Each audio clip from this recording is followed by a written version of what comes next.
window, that's the kitchen. That's where Crosby, Sills, and Nash was born, right under that light. Did you know Laurel Canyon wasn't just a neighborhood?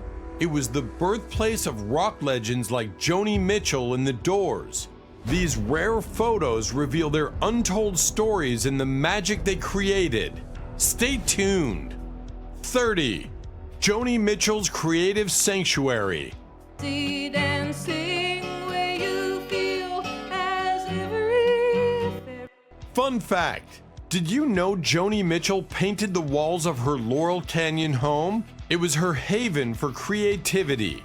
Joni Mitchell wasn't just a music genius, she was an artist in every sense of the word. In this rare photo, you see her in her Laurel Canyon home where she painted not just her songs, but also her surroundings. The house inspired some of her most iconic tracks like Big Yellow Taxi. She once said, "I wrote what I saw around me, and in Laurel Canyon, the colors were music too." She often hosted jam sessions here with fellow legends like Nash, who famously wrote Our House about their time together. Can you imagine the vibes in that room? 29. The Doors Jam Session.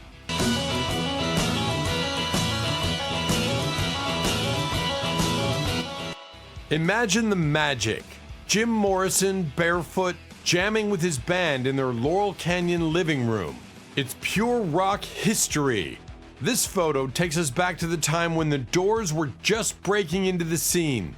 Their Laurel Canyon home became a creative playground where songs like Light My Fire took shape. Morrison once said, "Music is your only friend until the end." And here you can see how deeply they lived that truth. 28. Crosby, Stills, and Nash's Harmonious Beginnings.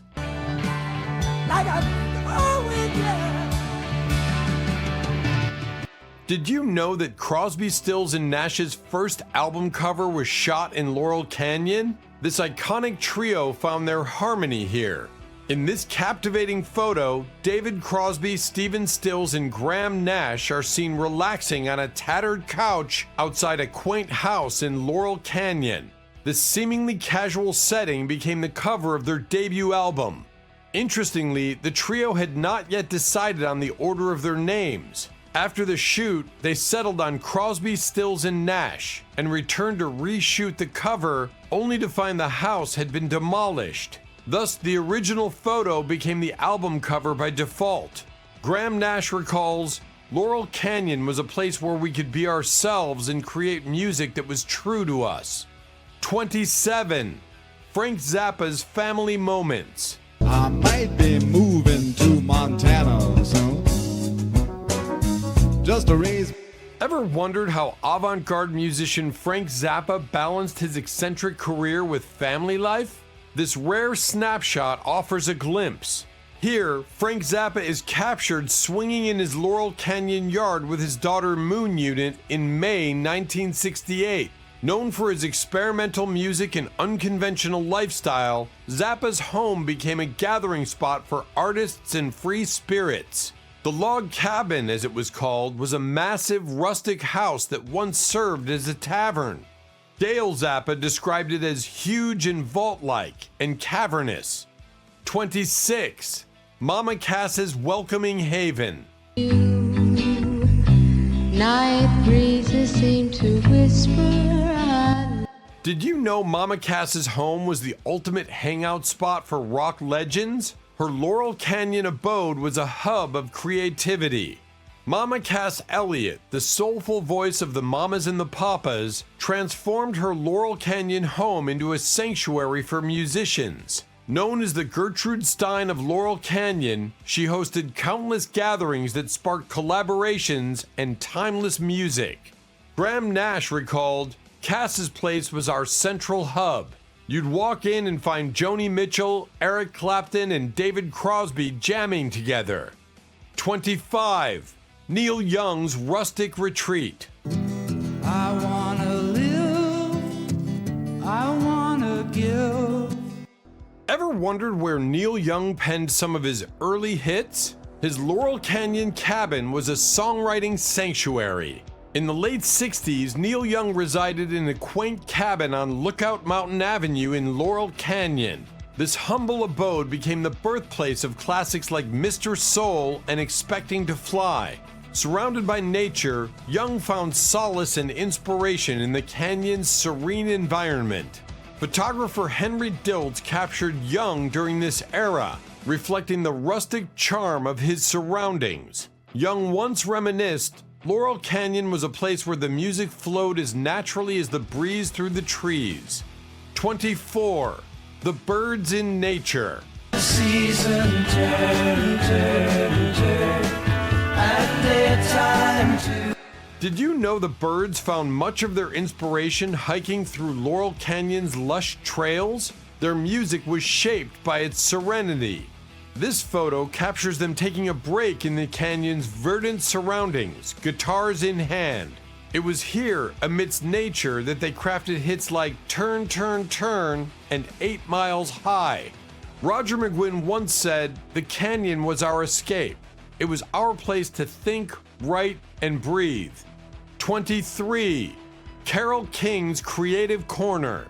Under my feet, I feel the sky tumbling down. I feel my heart. Did you know Carole King's iconic Tapestry album cover was shot in her Laurel Canyon home? This cozy space was her songwriting haven. In 1971, Carole King released Tapestry, an album that would become a cornerstone of singer-songwriter music. The cover photo, featuring King with her cat Telemachus, was taken in her Laurel Canyon living room. Photographer Jim McCrae captured this intimate moment, reflecting the warmth and authenticity of her music. King's home on Appian Way was more than just a residence. It was a creative sanctuary where she composed hits like It's Too Late and You've Got a Friend. The Laurel Canyon community, bustling with artists like Joni Mitchell and James Taylor, provided a nurturing environment that fueled her creativity. James Taylor once remarked, "Carole lived up there. Joni and I lived in her house there for the better part of a year. There was a strong sense of being a community." 22. Jackson Browne's early days. Trying not to confuse it with what you do to survive. Did you know Jackson Browne lived in a basement laundry room during his early Laurel Canyon days?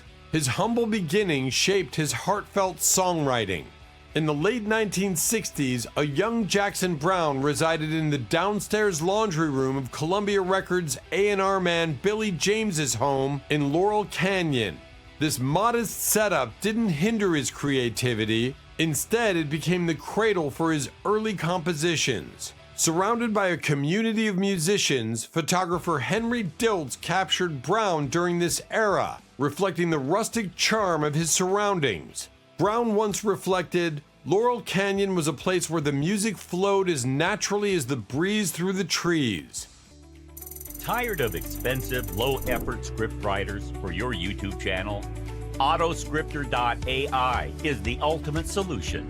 Say goodbye to low-quality, poorly retention amateur scripts that fail to generate thousands of views for your channel. At a fraction of the cost, Autoscripter.ai helps your videos go viral. In just 3 steps, Autoscripter.ai creates a polished script tailored to your needs. Just input your title concept, select your tone and style. The intuitive interface makes editing and refining effortless, fast, smart, and trusted by hundreds of satisfied users who have already discovered the amazing tool. Start your free trial today and watch Autoscripter.ai transform your YouTube channel. Just click the link in the video description below now. 21. Linda Ronstadt's rehearsal space. Feeling better now that we're through. Feeling better. Ever wondered where Linda Ronstadt honed her powerful vocals? Her Laurel Canyon home was the backdrop to her rise in the 70s. Linda Ronstadt, known for her versatile voice, moved to Laurel Canyon in the late 1960s. Her home became a rehearsal space where she refined her craft and collaborated with fellow musicians. The canyon's vibrant scene provided ample opportunities for jam sessions and creative exchanges. Photographer Henry Diltz captured Ronstadt during this period, showcasing her in a relaxed, natural setting. Reflecting on her time in the canyon, Ronstadt said, "It was a community of artists supporting each other, and that camaraderie was invaluable." 20. Jim Morrison's Love Street. One more time. Get together. Did you know Jim Morrison's Laurel Canyon home inspired the Doors' song Love Street? This iconic location was a hub for 1960s counterculture. In the late 1960s, Jim Morrison, lead singer of The Doors, lived with his girlfriend Pamela Dears at 8021 Rothdale Trail in Laurel Canyon. This residence, affectionately dubbed the Love Street House, overlooked the Canyon Country Store, a popular gathering spot for artists and hippies. Morrison penned the song Love Street about this very locale, capturing the vibrant scene he observed from his balcony. The lyrics mention there's this store where the creatures meet, directly referencing the Canyon Country Store. 19. The Eagles' Backyard Jam.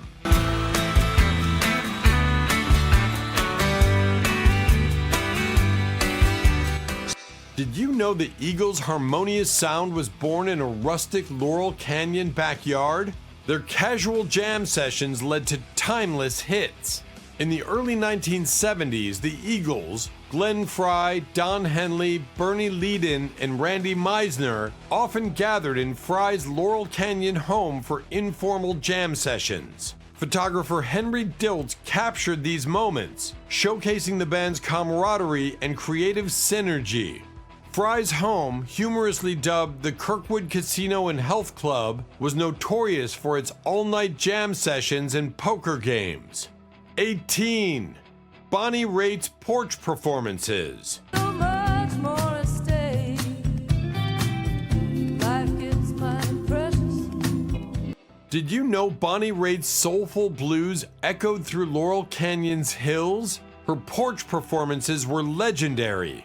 In the early 1970s, a young Bonnie Raitt was a vibrant part of the Laurel Canyon music scene. Her home became a gathering spot for fellow musicians, where impromptu porch performances were a common delight. Raitt's blend of blues, folk, and rock resonated with the canyon's eclectic community.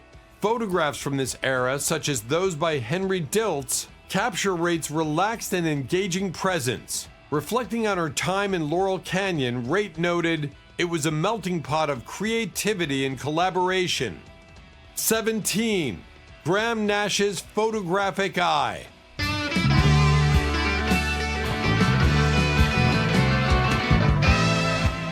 Did you know Graham Nash wasn't just a musician but also an avid photographer? His lens captured intimate moments of the Laurel Canyon scene. Graham Nash, renowned for his role in Crosby, Stills, and Nash, harbored a deep passion for photography from a young age. Inspired by his father, he began taking pictures at 10 and continued this pursuit throughout his musical career.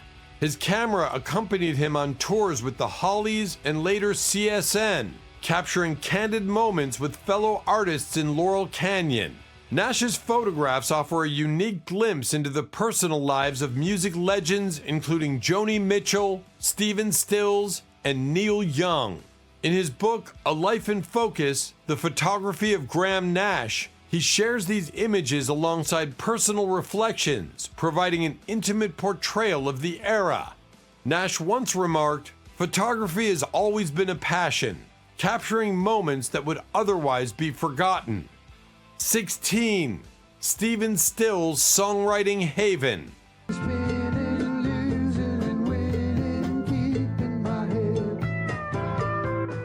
Did you know Stephen Stills wrote For What It's Worth, inspired by events near Laurel Canyon? His home was a creative sanctuary. Stephen Stills, a pivotal figure in Buffalo Springfield and later Crosby, Stills, and Nash, found Laurel Canyon to be a fertile ground for his songwriting. In 1966, witnessing clashes between police and young protesters on the Sunset Strip near Laurel Canyon inspired him to write For What It's Worth, capturing the era's social tensions. Stills resided in a house on Shady Oak Road, previously owned by Monkey's Peter Tork. Reflecting on his time there, Stills noted, Laurel Canyon was a nexus of creativity, a place where music history was made. 15. Peter Tork's Laurel Canyon Retreat. Be your main function. I am born to serve my master and live only to perform his bidding. Right. Now get me my comb. Get it, Did you know Peter Tork's Laurel Canyon home was a hotspot for rock legends? This haven hosted countless jam sessions and gatherings. In the late 1960s, Peter Tork of the Monkees purchased a house at 3615 Shady Oak Road in Studio City near Laurel Canyon. This residence, previously owned by comedian Wally Cox, became a vibrant hub for musicians and artists. Tork's home was renowned for its lively parties and impromptu jam sessions, attracting rock royalty such as George Harrison, Ringo Starr, members of the Hollies, The Who, Stephen Stills, Buddy Miles, and John Sebastian. Reflecting on this period, Tork noted, "It was a time of incredible music exploration, and my home was a sanctuary for that spirit." 14. Judy Collins and Joni Mitchell's Treehouse Sessions. No regrets, Coyote. We just come from such different... Did you know Judy Collins and Joni Mitchell shared musical moments in a Laurel Canyon treehouse? Their collaborations were as enchanting as their surroundings. In the late 1960s, folk icons Judy Collins and Joni Mitchell often gathered at Mitchell's cozy cottage on Lookout Mountain Avenue in Laurel Canyon. One of their favorite spots was a rustic treehouse nestled in the property's lush surroundings. Here, they strummed guitars, shared songs, and drew inspiration from the serene environment.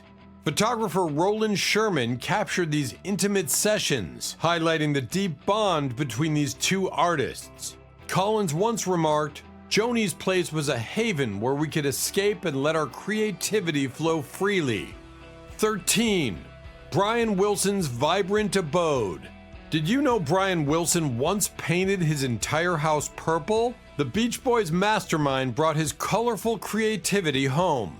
In the 1960s, Brian Wilson, co-founder of the Beach Boys, resided at 10452 Bellagio Road in Los Angeles. Embracing his artistic flair, Wilson had the entire house painted purple, adding a distinctive touch to the upscale neighborhood. This vibrant home became a creative haven where Wilson composed parts of the iconic Pet Sounds album. The cover of their album Wild Honey features a stained glass window from this very house, further cementing its place in music history. 12. John Mayall's Blues Sanctuary.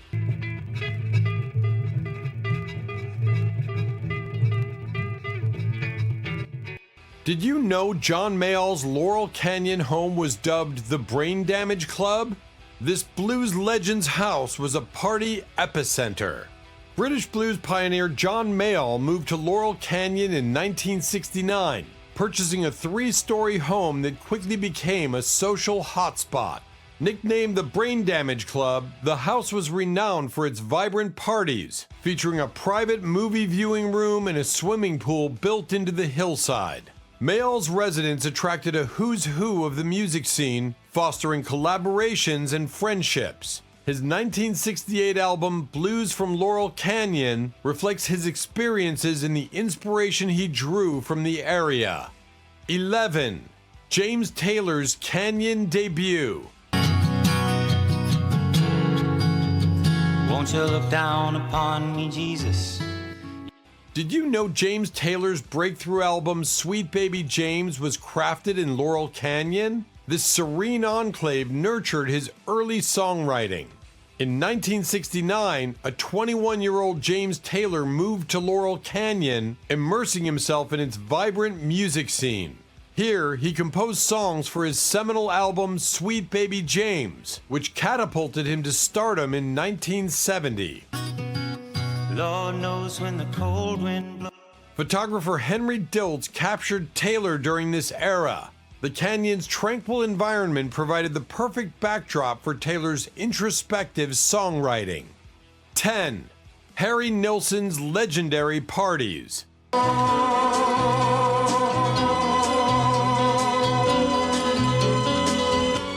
Did you know Harry Nilsson's home was the site of 2 rock star deaths? His Laurel Canyon residence holds a dark legacy.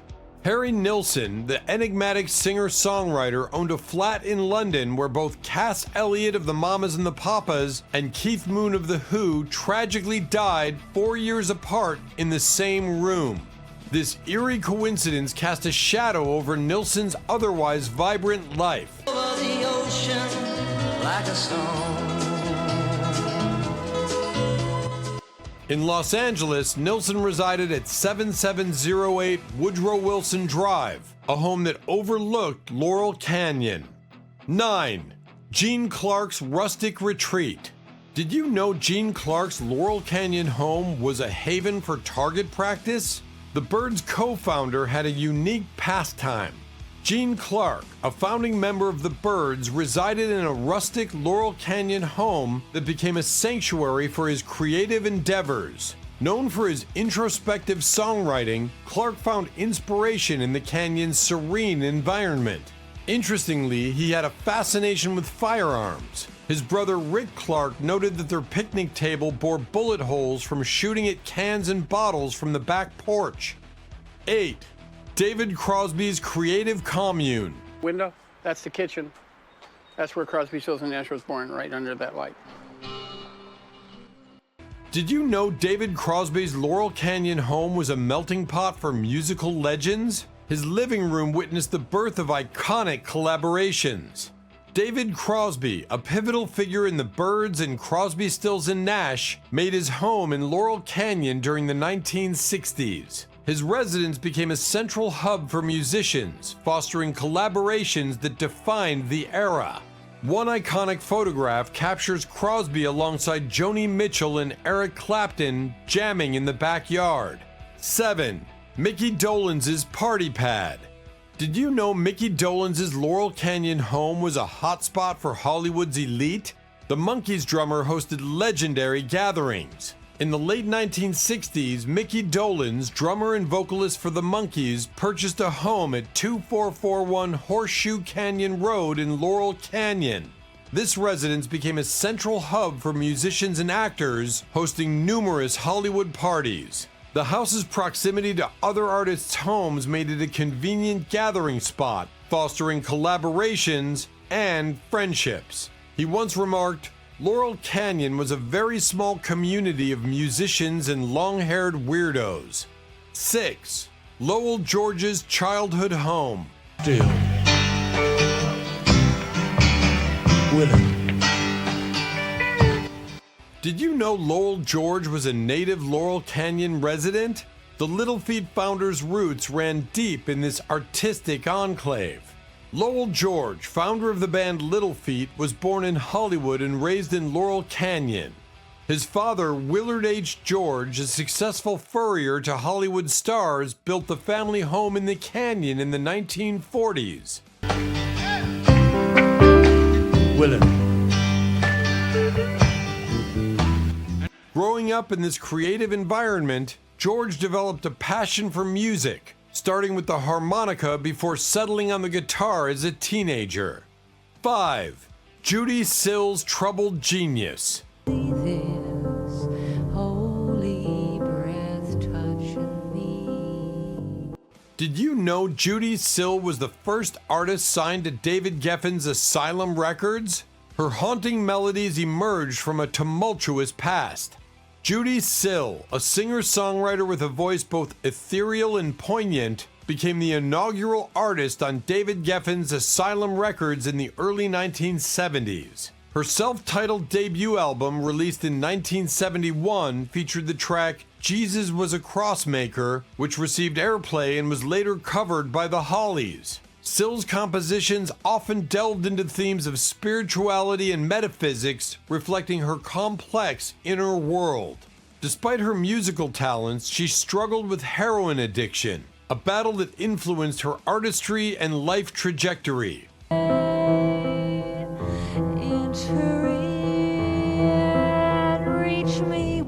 Tragically, Sills' life was cut short in 1979 due to a drug overdose, but her legacy endures through her hauntingly beautiful songs. 4. Arthur Lee's Psychedelic Haven.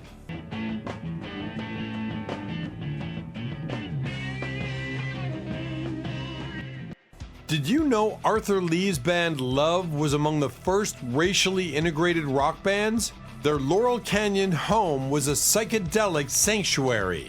Arthur Lee, frontman of the band Love, was a pioneering figure in the 1960s Los Angeles music scene. Love's eclectic sound blended rock, folk, and psychedelia, and their residence in Laurel Canyon became a creative hub.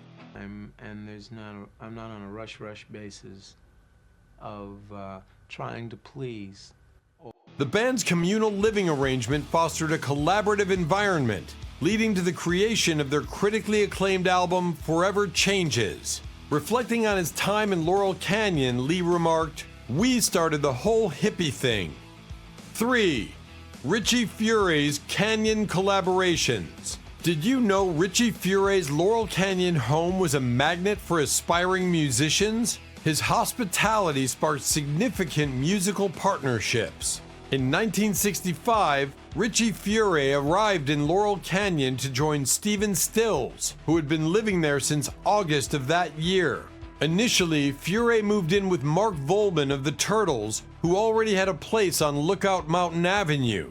After marrying in March 1967, Fury got his own place right on Laurel Canyon Boulevard. His home became a gathering spot for musicians, fostering collaborations that would shape the future of rock music. Notably, Glenn Frey and J.D. Souther knocked on Fury's door upon arriving in LA, seeking guidance and connections. 2. John Densmore's Rehearsal Retreat. And then, I don't know why, but did you know the Doors rehearsed in John Densmore's Laurel Canyon home? This secluded spot was integral to their creative process.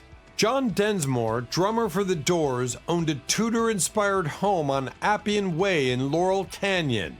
Built in 1938, this residence offered expansive views of Los Angeles and served as a rehearsal space for the band. The secluded environment allowed the Doors to experiment with their sound, contributing to the creation of iconic tracks. 1. Pamela Dears, the Queen of the Groupies.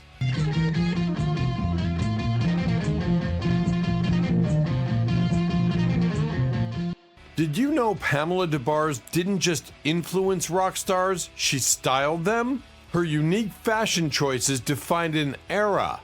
Pamela Dears, famously known as Miss Pamela, was more than just a key figure in Laurel Canyon's vibrant scene. She was a true fashion revolutionary. Speaking to Vogue magazine in 2016, she reminisced about how thrift shopping with her mother as a child ignited her love for one-of-a-kind clothing. "I got that bug for the treasure hunt really young," she said. Dears thrived in the artistic explosion of Frank Zappa's Laurel Canyon in the late 1960s, where she expressed her creativity through intricate face art and bold, eclectic outfits. She not only dressed herself, but also became a stylist for rock legends, taking bands like Led Zeppelin and the Alice Cooper Group to the only vintage clothing store in LA at the time, the Glass Farmhouse. Using her sewing skills, she created highly embellished Western shirts for artists like the Byrds, the Flying Burrito Brothers, Mick Jagger, and Jimmy Page. Dears believed her style was a reflection of the spiritual and cultural revolution she was a part of. "I believe we were in the throes of a very important revolution, and I wanted to be a part of it." And that's it for today's trip down memory lane in Laurel Canyon. If you love these rare glimpses of rock history, make sure to hit that like button, subscribe, and smash that notification bell so you never miss a video. See you in the next video.